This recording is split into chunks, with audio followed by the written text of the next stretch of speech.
Hollywood filmy news episode కి మీకు స్వాగతం. సో రీసెంట్ గా కొన్ని హాలీవుడ్ ఫిల్మ్స్ కి సంబంధించి ఎక్స్ట్రా అప్డేట్స్ చాలా వచ్చాయి. బట్ అందులోని ఒకే ఎపిసోడ్ లోని అన్ని అప్డేట్స్ ని కూడా చెప్పడం కుదరదు కాబట్టి సో ఇవాళ ఎపిసోడ్ లోని కొన్ని అప్డేట్స్ ని రేపటి ఎపిసోడ్ లో మరికొన్ని అప్డేట్స్ ని తెలుసుకుందాం. సో ప్రెసెంట్ ఇవాళైతే అగతా హార్క్నెస్ కి సంబంధించి సపరేట్ వెబ్ సిరీస్ రాబోతున్న విషయం మీ అందరికీ తెలిసిందే. యాక్చువల్ గా ఇదే ఇయర్ లోని లేట్ అంటే అక్టోబర్, నవంబర్, డిసెంబర్ ఈ 3 months లో రిలీజ్ చేయడానికి డిస్నీ ప్లస్ లో ప్లాన్ చేసుకున్నారు ఎంసీ వాళ్ళు.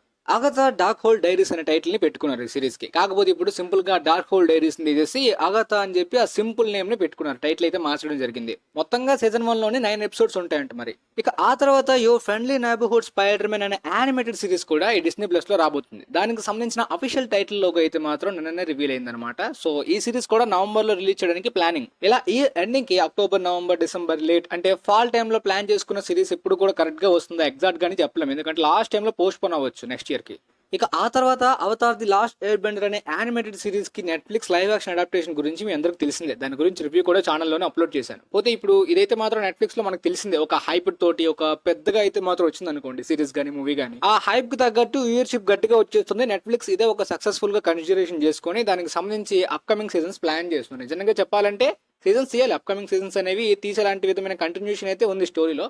బట్ సీజన్ 1 అయితే మాత్రం ఖచ్చితంగా చాలా మందికి సాటిస్ఫై చేయలేదు. చాలా మంది డిసప్పాయింట్ యానిమేటెడ్ సిరీస్ చూసిన వాళ్ళు. సెకండ్ వీకెండ్ లో అయితే మాత్రం డ్రాప్ చేస్తుంది వ్యూస్ లోని. ఫస్ట్ వీకెండ్ తో కాకుండా సెకండ్ వీకెండ్ ప్రకారం డ్రాప్ చేస్తుంది. యాక్చువల్ గా నెట్ఫ్లిక్స్ సంబంధించిన వ్యూస్ గానీ వాచ్ అవర్స్ ఏ విధంగా ఉంటే దాని గురించి ఒకప్పుడు ఇన్స్టాలో అప్లోడ్ చేసేవాడిని పోస్ట్ లో. రీసెంట్ గా చాలా కొత్త ఫిల్మ్స్ అలా చేద్దాం అనుకున్న టైంలో మర్చిపోతున్నాను సడన్ గా. సో కానీ ఈసారి మాత్రం వీటి గురించి కంప్లీట్ గా ఒక లిస్ట్ అయితే మాత్రం పెట్టి పోస్ట్ చేస్తా. అంటే వీటి బడ్జెట్ ఎంత వ్యూయర్షిప్, ఎంత వాచ్ అవర్స్ వస్తే బ్రేక్ ఈవెన్ టార్గెట్ అన్నట్టు సక్సెస్ఫుల్ గా కన్సిడర్ చేస్తారని దాని గురించి. అండ్ 1899 అనే సిరీస్ రీసెంట్ గా ఫ్లాప్ అవడం వలన అంటే వ్యూయర్షిప్ లేకపోవడం వలన ఆగిపోయింది కదా. అదే డార్క్ క్రియేటర్స్ నుండి వచ్చిన సిరీస్ అనమాట. పోతే ఇప్పుడు ఈ Avatar the last air Bender season 1 అయితే నెట్ఫ్లిక్స్ ప్రకారం సీజన్ 1 సక్సెస్ఫుల్.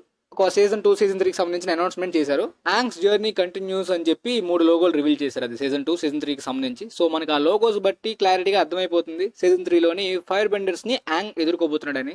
ఇప్పుడు వీళ్ళు ఇన్ని సీజన్స్ స్పిన్ ఆఫ్ చేసుకోవడం వలన నాకేం ప్రాబ్లం లేదు గైస్. కానీ దాని వల్ల గట్టి ఫాటి క్రియేట్ అయ్యి అప్కమింగ్ సీజన్ కి వ్యూయర్షిప్ గట్టిగా డ్రాప్ అయిపోతుంది. నెట్ఫ్లిక్స్ వాళ్ళు సీజన్ 2 సీజన్ బడ్జెట్స్ పెంచుకుంటూ పోతారు. వ్యూయర్షిప్ సక్సెస్ అనేది అలా తగ్గిపోతుంది. దానివల్ల నా ఫాటి గట్టిగా చూపిస్తుంది అనమాట. అయినా కూడా వాళ్ళు ఇంకా అదే పనిలో ఉన్నారు. సో ఓవరాల్ గా అయితే మాత్రం రీసెంట్ గా మనీ హెస్ట్ లాగిన లాగుడికి ఆ బెర్లిన్ స్పిన్ ఆఫ్ చూడడానికి ఇంట్రెస్ట్ రాలేదు, ఎంతవరకు చూడలే కూడా. కానీ అప్కమింగ్ రాబోతున్న Jack Schneider rebel moon part 2 Netflix లోని గట్టి ఫాటికి చూపిస్తుంది అనమాట. నాకు తెలిసి యాక్చువల్ గా పార్ట్ 1 కి పెద్ద వ్యూయర్షిప్ రాలేదు. మరి పార్ట్ 2 కి ఏమవుతుందో చూస్తారు చాలా వరకు. ఇక house of the dragon season 2 premieres ఎప్పుడు స్టార్ట్ అవుతాయి దాని గురించి కన్ఫర్మేషన్ వచ్చేసింది. జూన్ లో స్టార్ట్ అవబోతుందని చెప్పి. సీజన్ 1 కి అదిరిపోయే రెస్పాన్స్ వచ్చింది. సీజన్ 2 మీద కూడా హెవీ హైప్ ఉంది. మరి ఈసారి కూడా వ్యూయర్షిప్ రికార్డ్స్ గట్టిగా పెట్టచ్చు. సీజన్ 2 వచ్చే లోపు సీజన్ 1 యొక్క షార్ట్ రికేప్ లాగా ఒక వీడియో అయితే మాత్రం మాక్సిమం మన ఛానల్లో ట్రై చేస్తాను. ఇక ఆ తర్వాత lord of the rings season 2 వచ్చే లోపే సీజన్ 3 కి సంబంధించిన వర్క్స్ ని కూడా ఎర్లీ స్టేజ్ ఆఫ్ వర్క్స్ ని అయితే మాత్రం స్టార్ట్ చేసేసారంట. సో చాలా మంది షాక్ అవుతారు. యాక్చువల్ గా సీజన్ 1 అయితే మాత్రం నాకు సాటిస్ఫై చేయలే. లార్డ్ ఆఫ్ ది రింగ్స్ ఆ వింటేజ్ ఫిల్మ్స్ తో కంపేర్ చేస్తే అబ్బో, ఆ ever green classic films fans అయితే సీజన్ 1 రాకముందు బాయ్కాట్ చేద్దాం అనుకున్నారు. ఎందుకు ఇలా అనుకున్నాను తప్ప ఇనాక్యురసీ వలన. తర్వాత సీజన్ చూసిన తర్వాత నేనే రియలైజ్ అయ్యాను. అంటే వాళ్ళు బాయ్కాట్ చేయాలనుకునే దానికి అండ్ మీరు ఇచ్చిన ప్రొడక్ట్ కి సరిపోయింది అన్నట్టు అనిపించింది. సో ఇక మరి ఈ అప్కమింగ్ సీజన్స్ అయినా సరే ఏ విధంగా ఉంటాయో చూడాలి. ఇక ఆ తర్వాత షాంగ్ చి సీక్వెల్ అయితే ఇప్పుడు 2023 లోనే ప్రొడక్షన్ స్టార్ట్ అవుతుంది, వర్క్ స్టార్ట్ అవుతుందని చెప్పి అన్నారు. సో కానీ ఇప్పటి వరకు కూడా చాలా వరకు మనకు తెలిసిందే స్ట్రైక్స్ వలన, ఎంసీలో చేంజెస్ వలన ఇలా మారుతూ వచ్చింది. చాలా వరకు అంటే డిలే అవుతూ వచ్చింది. మొత్తానికి ఫిల్మ్ కి సంబంధించి షూటింగ్ ఎప్పుడు స్టార్ట్ చేయబోతారు అనే అప్డేట్ అయితే వచ్చింది. ఈ రీసెంట్ మిడ్ ఫేజ్ లోనే దీనికి సంబంధించి యాడ్ చేద్దాం అనుకున్నారు. కాకపోతే అది కుదరలేదు. ఇప్పుడు ఖచ్చితంగా కొద్దిగా డిలే అయ్యి లేట్ అయ్యే ఛాన్స్ ఉన్నప్పటికీ దీనికి సంబంధించి గట్టి లెవెల్లోనే ఎంసీయూ ప్లాన్ చేయబోతుంది సీక్వెల్. అంటే ఫస్ట్ పార్ట్ అంటే ఆర్జిన్ కదా, తర్వాత అనేది గట్టి లెవెల్ ఉండబోతుంది అని చెప్పి అనిపిస్తుంది. రీజన్ ఏంటంటే ఇప్పుడు నెక్స్ట్ ఇయర్ 2025 లోని ఫిల్మ్ కి సంబంధించి షూటింగ్ స్టార్ట్ అవబోతుంది. అది ఏ మంత్ లోనే అంటే స్టార్టింగ్ లోనా లేదంటే మిడ్ లోనా లేదంటే 2025 ఎండింగ్ అనేది తెలియదు, కానీ నెక్స్ట్ ఇయర్ లో స్టార్ట్ అవబోతుంది. ఈ ఫిల్మ్ కి సంబంధించిన స్టోరీ అంతా కూడా ఇప్పుడు టైం ట్రావెల్ రిలేటెడ్ గా కొద్దిగా కనెక్ట్ అయి ఉంటుందని చెప్పి ప్లాట్ ప్రకారం అయితే రీసెంట్ డీటెయిల్స్ వచ్చాయి. సో మరి అది ఏ విధంగా టైం ట్రావెల్ అంటే ఇప్పుడు రీసెంట్ గా టీవీఏ, మల్టీవర్స్ చాలా విధాలుగా ఎంసీలోని వాడుకుంటున్నారు. సో మరి ఇది కూడా ఆ విధంగానే ఏదో ఒక రూట్ లో వాడుకుంటారు. షాంగ్ చి పార్ట్ 1 క్రెడిట్స్ లో అయితే మాత్రం మనకి వాంగ్ క్యారెక్టర్ కనిపించగానే సో ఈ రింగ్స్ కి సంబంధించి మల్టీవర్స్ కనెక్షన్ ఉండొచ్చు, అంటే మల్టీవర్స్ ఆఫ్ మ్యాడ్నెస్ లో ఈ క్యారెక్టర్ క్యామియో ఉండొచ్చు, ఆ విధంగా కంటిన్యూషన్ అనుకున్నాం. మరి ఇప్పుడు టైం ట్రావెల్ గా ఎలా ఉంటుందో చూడాలి. పార్ట్ 1 డైరెక్ట్ చేసిన డైరెక్టర్ నే పార్ట్ 2 కూడా తీసుకుంటున్నారు. పార్ట్ 1 కన్నా బడ్జెట్ కూడా మంచి స్కేల్ లోని పెద్ద లెవెల్లో పెంచబోతున్నారు. మరి చూద్దాం ఏ విధంగా ప్లాన్ చేశారో చూడాలి. ఆ తర్వాత ద బ్యాట్‌మ్యాన్ పార్ట్ 2 ఈ సిబిఎం జోనర్ లో చాలా మంది fans movie lovers eagerly wait చేస్తున్న సీక్వెల్ అని చెప్పాలి. ఎప్పుడో రావాల్సిన యాక్చువల్ గా ఈ ఇయర్ లో వచ్చేయచ్చు. బట్ తర్వాత ఇప్పుడు స్ట్రైక్స్ వలన మధ్యలో డిలే అవడం వలన 2025 అక్టోబర్ అన్నారు. సరే బాగుంది. ఇప్పుడు డైరెక్ట్ గా నెక్స్ట్ ఇయర్ కాకుండా ఆ తర్వాత అంటే 2026 అక్టోబర్ కంట అంటే ఒక సంవత్సరం వరకు పోస్ట్ పోన్ అంటే ఇది ఎక్కడ అసలు రీజన్ అసలు క్లారిటీగా అర్థం కావట్లేదు. ఎందుకని ఆల్మోస్ట్ 1 ఇయర్ దాటి పోస్ట్ పోన్ అనే దాని గురించి. స్ట్రైక్స్ వలన చాలా ప్రాజెక్ట్స్ అన్ని కూడా పెండింగ్ లో ఉన్న విషయం మనకు తెలిసిందే. వాటికి సంబంధించి పోస్ట్ పోన్ కొంతవరకు డిలే అయ్యి లేట్ అయిన విషయం కూడా మనందరికీ తెలిసిందే. కాకపోతే ఇప్పుడు ఈ ఫిల్మ్ కి సంబంధించి షూటింగ్ అంతా కూడా రీసెంట్ గా స్టార్ట్ అయింది.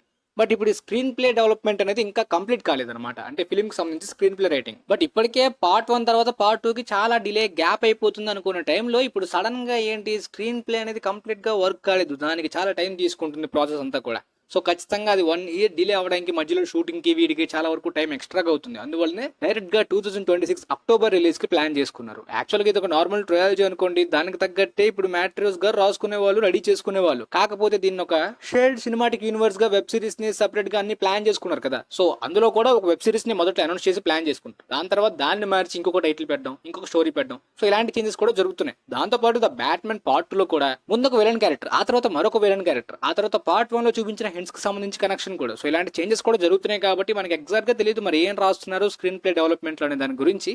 బట్ మీరు కంగారు పడకండి, ఈ వెబ్ సిరీస్ కూడా షెల్డ్ అయిపోలేదు. ఇప్పుడు డ్యూన్ 2 లాగే దీనికి సంబంధించిన వెబ్ సిరీస్ ని కూడా ప్లాన్ చేస్తున్నారు. అదంతా కూడా ఇప్పుడు మెల్ట్ చేసి కనెక్ట్ చేస్తున్నారు ఫిల్మ్స్ తో పాటు. సో దానికి సంబంధించి డిలే అవుతుంది. రాబర్ట్ ప్యాటిన్సన్ దరిద్రం ఎలా ఉందంటే రీసెంట్ గా పారాసైట్ డైరెక్టర్ బాంగ్ జూన్ హో గారి అద్భుతమైన క్రియేషన్ తోటి ఒక సైన్స్ ఫిక్షనల్ జానర్ లో వీళ్ళిద్దరు కాంబినేషన్ లోని మిక్కీ 17 ఫిల్మ్ ఈ ఇయర్ స్టార్టింగ్ లో రిలీజ్ కావాలి. ఇప్పుడు ఆ ఫిల్మ్ కూడా 1 ఇయర్ వరకు దాదాపుగా పోస్ట్ పోన్ అయిపోయింది ఆయన వేరే వర్క్స్ లో బిజీ వలన. ఇప్పుడు ఇది కూడా అయిపోయింది కాబట్టి ప్యాటిన్సన్ ఇంకొక ఫిల్మ్స్ లో షూటింగ్ లో జాయిన్ అయిపోయి ఫాస్ట్ గా. ఇక తర్వాత స్పైడర్ మ్యాన్ ఫిల్మ్స్ రిలీజ్ గురించి మీరు ఆన్లైన్ లో చాలా చోట్ల వినే ఉంటారు గైస్. చాలా మంది అడుగుతున్నారు క్లారిటీగా, అంటే ఎలా ప్లాన్ చేశారు, ఎందుకు ప్లాన్ చేశారు, దాంతోపాటు మన ఇండియాలో ఏంటని చెప్పి. ఒకవేళ చాలా మందికి తెలిసినా తెలియకపోయినా ఖచ్చితంగా మన ఛానల్ తెలియని వాళ్ళ గురించి రీచ్ అవడం గురించి నేను వీడియో చేయక తప్పదు కదా. యాక్చువల్ గా సోనీ కంపెనీ యొక్క 100th యానివర్సరీ సందర్భంగా ఈ ఓల్డ్ స్పైడర్ మ్యాన్ ఫిల్మ్స్ అన్నిటినీ కూడా, అంటే ఓల్డ్ కాదు మొత్తం ఇప్పటి వరకు Tobey Maguire, Andrew Garfield, Tom Holland ఈ స్పైడర్ మ్యాన్ అన్ని ఫిల్మ్స్ ని కూడా ఇప్పుడు థియేటర్స్ లోని రిలీజ్ కి ప్లాన్ చేసుకున్నారు ఈ ఇయర్ లోని. అబ్రాడ్ లో ఉండే నా ఫ్రెండ్స్ అందరికీ కూడా హ్యాపీ, వాళ్ళకి ఏ ప్రాబ్లం లేదు. అన్ని థియేటర్స్ లో ఖచ్చితంగా ఫారెన్ లో రిలీజ్ చేస్తారు. ఎందుకంటే ముఖ్యంగా టోబీ మ్యాగ్వైర్ ఫిల్మ్స్ చిన్నప్పుడు స్కూల్లో పట్టుకెళ్లే వాళ్ళు అలాంటి నాస్టాలజిక్ మెమరీస్ అన్ని కూడా గుర్తు చేస్తాయి కదా మళ్ళీ థియేటర్స్ లో చూస్తే. సో ఏప్రిల్ నుండి జూన్ వరకు ఈ ఫిల్మ్స్ ని ప్లాన్ చేసి పెట్టుకున్నారు గైస్. మొదటిగా టోబీ మ్యాగ్వైర్ first part Spider Man first part April 15 release అవుతుంది. ఆ తర్వాత 1 వీక్ తర్వాత Spider Man second part April 22 release కాబోతుంది. ఆ తర్వాత ఏప్రిల్ 29 స్పైడర్ మ్యాన్ థర్డ్ పార్ట్. ఇక ట్రయల్ అయిపోయిన తర్వాత ఆండ్రూ గార్ఫీల్డ్ యొక్క స్పైడర్ మ్యాన్ ఫిల్మ్స్ ఇది కూడా వీక్లీ వైజ్ రిలీజ్ జరుగుతుంటాయి. ఇక తర్వాత టామ్ హాలండ్ యొక్క ఫిల్మ్స్ ఇవి కూడా వీక్లీ వైజ్ గా రిలీజ్ అవుతున్నాయి. సో అంతా బాగుంది. మరి ఇండియా పరిస్థితి ఏంటి, మన ఇండియన్ ఫ్యాన్స్ కి కూడా రిలీజ్ అవుతుందా లేదంటే అఫ్ కోర్స్ మన ఇండియాలో కూడా సోనీ రిలీజ్ చేయడానికి ప్లానింగ్స్ పెట్టుకున్నారు. కాకపోతే ఇంకా టైం ఉంది కదా, ఇంకా ఎగ్జిబిటర్స్ తోటి డిస్కషన్స్ అయితే జరుగుతున్నాయి. యాక్చువల్ గా చెప్పాలంటే చాలా మంది Toby Maguire, Andrew Garfield films చూస్తాం, ఇక టామ్ హాలండ్ ట్రయాలజీ అంటే ఆల్రెడీ ఆ 2 ఫిల్మ్స్ ఎన్నోసార్లు చూసాం కాబట్టి రీసెంట్ టైమ్స్ లోనే మేబీ నో వే హోమ్ గురించి ఆలోచిస్తాం అన్నట్టు మాట్లాడుతున్నారు. యాక్చువల్ గా చెప్పాలంటే ఇప్పుడు ఈ ఎగ్జిబిటర్స్ కూడా ఒకవేళ వెనకడుగు వేసే అవకాశం ఉంది. ఎందుకంటే ఏప్రిల్ మే టైంలోని చాలా వరకు పెద్ద ఫిల్మ్స్ రిలీజ్ అయ్యే టైం. అలాంటి పాన్ ఇండియా ఫిల్మ్స్ వరుసగా ఎక్కువ వచ్చాయి అనుకోండి, కాంపిటీషన్ ఉందనుకోండి, అప్పుడు మాత్రం ఓన్లీ లిమిటెడ్ రిలీజ్ అయ్యాయి ఇండియాలోనే. లేదంటే రిలీజ్ అని ఆపేయచ్చు, ఎందుకంటే ఒక థియేటర్స్ లో ఏమైనా ప్రాబ్లం ఉంటాయి. అలా లేదనుకోండి మొత్తం అంతా కూడా ఇప్పుడు రీసెంట్ గా నోలన్ ఫిల్మ్ ఫెస్టివల్ లో చాలా వరకు పాస్ట్ లాక్డౌన్ తర్వాత రిలీజ్ చేసినట్టే గట్టిగా రిలీజ్ చేస్తారు ఇండియా వైడ్ గా కూడా. కాకపోతే ప్రాబ్లం ఏంటంటే ఇప్పుడు సింగిల్ స్క్రీన్స్ లో రాకపోవచ్చు, ఓన్లీ మల్టీప్లెక్సెస్. దీనికి రీజన్ మీకు తెలిసింది, ఇప్పుడు స్పెసిఫిక్ గా ఈ ప్రింట్స్ కి డబ్బింగ్ చేయకపోవచ్చు, ఓన్లీ ఇంగ్లీష్ వెర్షన్ లో మాత్రమే రిలీజ్ చేస్తారు. దానివల్ల ఇప్పుడు సింగిల్ స్క్రీన్స్ లో కాకుండా ఓన్లీ మల్టీప్లెక్సెస్ లో వస్తాయి. కాబట్టి నార్మల్ టౌన్స్ లో ఉన్న స్పైడర్ మ్యాన్ ఫ్యాన్స్ కి ఇది ఒక బ్యాడ్ న్యూస్ అని చెప్పాలి. ఒకవేళ పాన్ ఇండియా పెద్ద ఫిల్మ్స్ క్లాష్ గానీ ఇబ్బంది గానీ థియేటర్స్ లో లేకపోతే సింగిల్ స్క్రీన్స్ లో కూడా వచ్చే అవకాశం ఉంది. రీసెంట్ గా జేమ్స్ కెమెరాన్ గారి అవతార్ టైటానిక్ ఆ విధంగానే వచ్చాయి, ఇంగ్లీష్ ప్రింట్స్ లోనే డైరెక్ట్ గా సింగిల్ స్క్రీన్స్ లో కూడా వచ్చాయి అనమాట. సో అలాంటి ఛాన్స్ ఉంటే మంచి న్యూసే. చూద్దాం గైస్, రిలీజ్ దగ్గరలో ఇంకేమైనా ఎక్స్ట్రా అప్డేట్స్ వస్తే ఖచ్చితంగా ఒక షార్ట్ లేదంటే ఇన్స్టా పోస్ట్ లేదంటే వీడియో చేసినా మీకు ఇన్ఫార్మ్ చేస్తాం. మీకైతే ప్రస్తుతానికి ఈ ఫిల్మీ న్యూస్ ఎపిసోడ్ క్లారిటీగా అర్థమైంది అనుకుంటున్నాను. వీలైతే ఈ వీడియో మీ ఫ్రెండ్స్కి కూడా షేర్ చేయండి. And thanks for watching.